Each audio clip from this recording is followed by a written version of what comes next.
FoxNews.com. Fox 10 News is continuing to seek answers about the decision to release a convicted sex offender from jail after serving less than a month in prison. Sherman Tate was convicted for sodomizing two young girls he was paid to mentor through the Strickland Youth Center.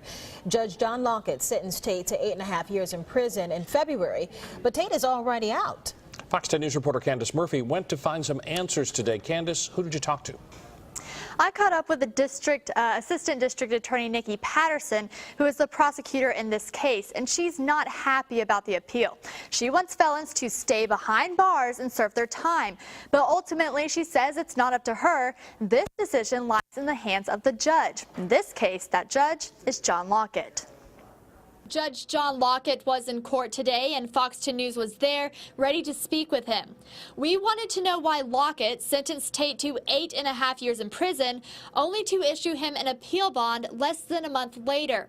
Lockett wasn't available to speak with us, but Assistant District Attorney Nikki Patterson said we couldn't have talked to him anyway because Lockett is off limits until the final appeal. The judges cannot comment on a particular case that's before them. So in a way it's unfair because the judge can't go on television and explain something that he or she has done. Patterson says some judges don't issue appeal bonds at all, while others do fairly regularly.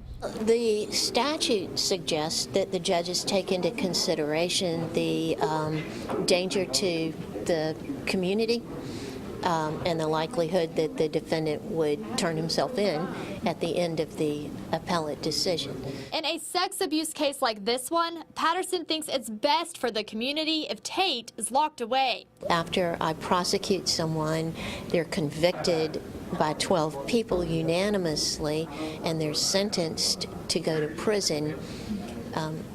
In my opinion, that's where they should go. Tate, however, isn't in prison. He is out running a business on Facebook.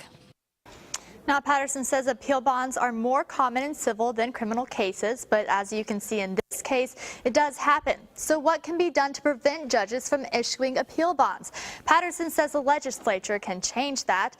Another interesting note is Tate isn't a registered sex offender yet. Fox 10.